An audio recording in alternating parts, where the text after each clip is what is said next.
Salut chers informés et bienvenue dans ce troisième numéro de SAT Politique, votre chaîne YouTube qui se propose de balayer de façon brève, décontracter l'actualité politique hebdomadaire marquante dans les 5 continents du monde. Appelez-moi SAT, un passionné de l'actu politique. Nous sommes à la semaine 11 de 2022 et dans le sommaire, nous serons en Algérie et au Nigeria pour l'Afrique, en France et en Russie pour l'Europe, aux USA et au Honduras pour les Amériques, au Japon et au Bangladesh en Asie, en Australie pour l'Océanie. C'est parti, nous démarrons cette revue d'actualité avec le continent africain et comme premier pays l'Algérie qui interdit l'exportation de certains denrées alimentaires. L'Algérie interdit l'exportation de certains produits alimentaires.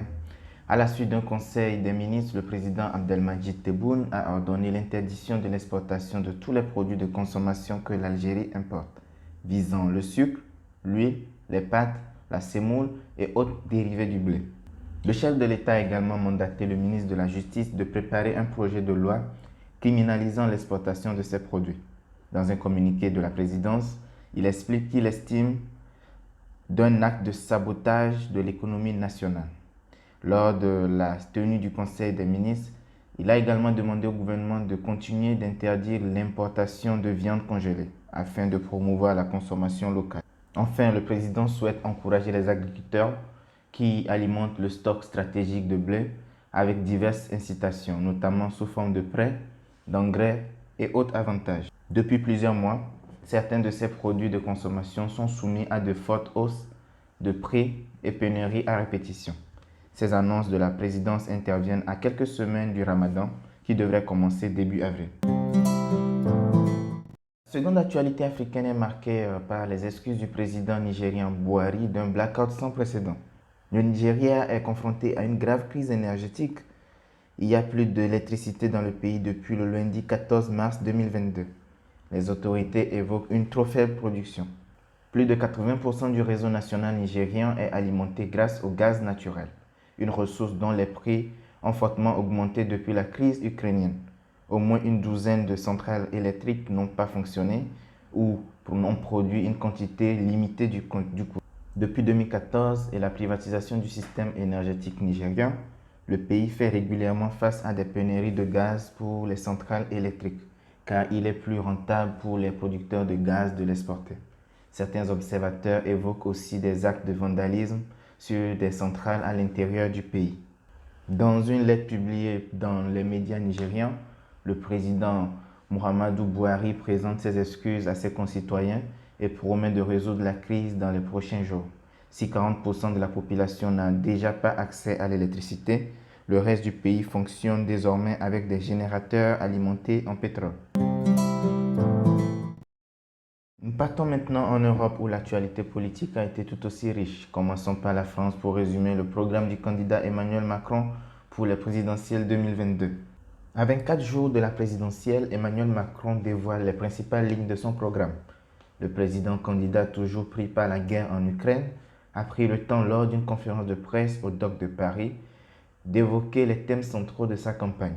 Emmanuel Macron à Paris a avancé ses propositions sur les aides sociales, l'emploi, les retraites, l'école ou encore la santé. Voici les grandes lignes. Une réforme du RSA avec 15 à 20 heures d'activité hebdomadaire. Le versement automatique des aides sociales. L'école et la santé, deux chantiers majeurs. Un programme évalué à 50 milliards d'euros. Une convention citoyenne sur la fin de la vie. Une refondation du pacte entre l'armée et la nation. Pour l'immigration, les procédures d'éloignement plus rapides. Augmentation de l'abattement en ligne directe pour les droits de succession. Avancée sur l'autonomie de la Corse. Le président candidat veut changer la formation des prix du mécanisme européen des prix de l'énergie. Le candidat veut renforcer l'autonomie des universités. Il envisage aussi d'y développer davantage de filières courtes et professionnalisantes. Enfin, Emmanuel Macron veut lancer une commission transpartisane pour rénover les institutions.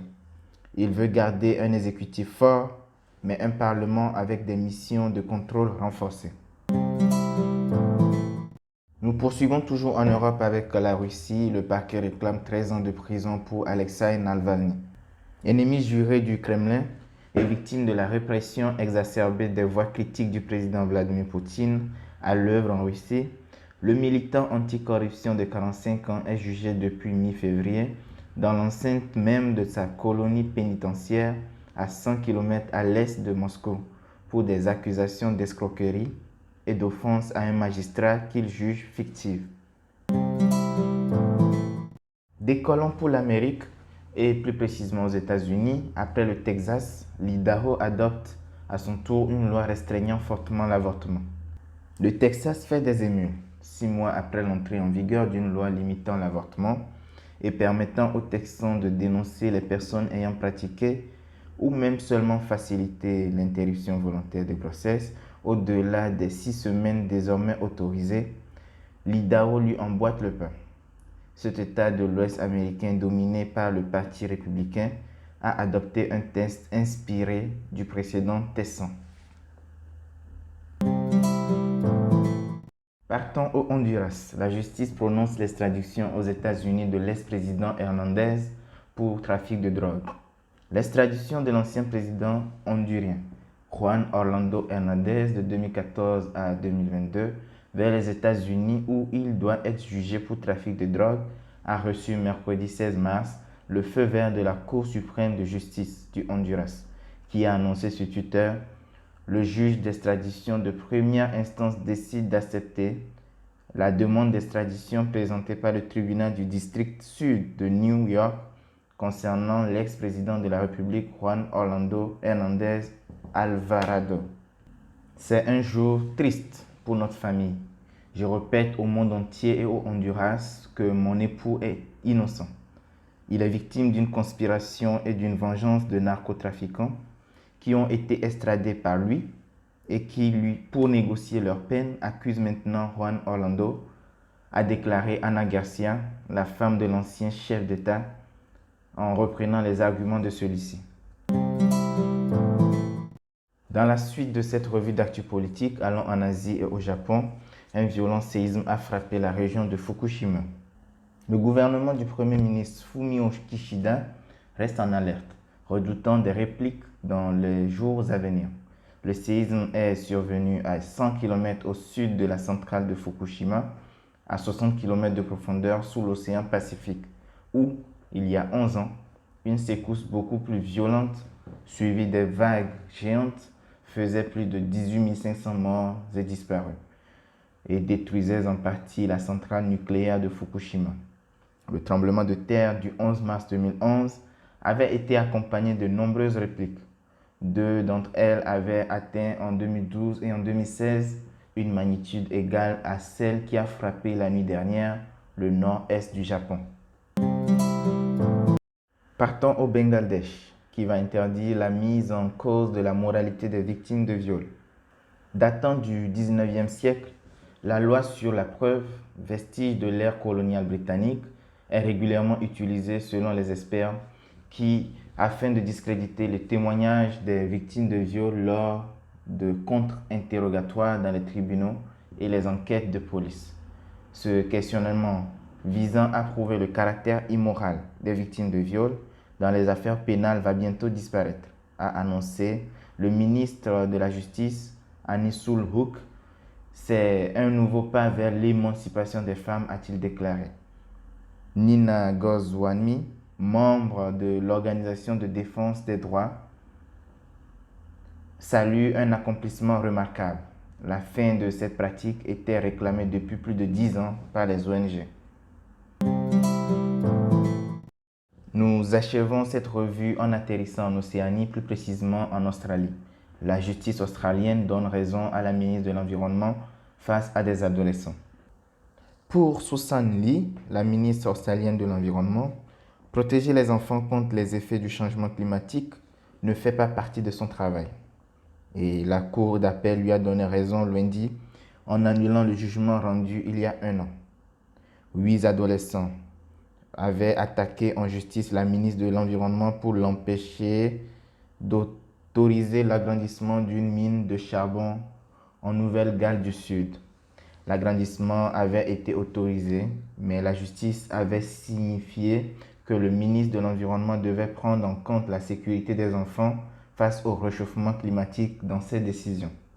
Le jugement avait été célébré comme historique car les membres du gouvernement seraient tenus responsables de leurs décisions et de l'impact qu'elles pourraient avoir sur le dérèglement climatique. Nous finissons en restant toujours en Australie. L'Australie obtient le premier nouveau scanner pulmonaire au monde. L'Australie est devenue le premier pays au monde à disposer d'un scanner pulmonaire 4D spécial qui peut donner aux médecins un aperçu sans précédent des organes. L'appareil de 29 millions de dollars est dévoilé cette semaine dans un hôpital de Sydney. Le nouvel appareil appelé Scanner 15 a été créé par la société de technologie médicale 4G Medical. Il offre un regard en 4 dimensions sur les poumons. Il a été payé avec l'aide de 29 millions de dollars du gouvernement australien, a déclaré la société Medical Research Future Fund. Il détectera la maladie plus tôt et surveillera plus précisément les affections respiratoires chroniques. 7 millions d'Australiens vivent avec une maladie pulmonaire ou en sont atteints selon le Lung Foundation Australia. Nous arrivons déjà à la fin de cette revue d'actualité politique.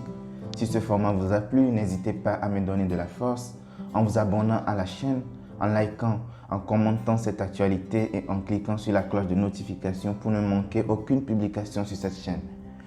Retrouvez Sac Politique également sur Instagram pour être informé quotidiennement de l'actu politique. Portez-vous bien et on se retrouve au prochain numéro.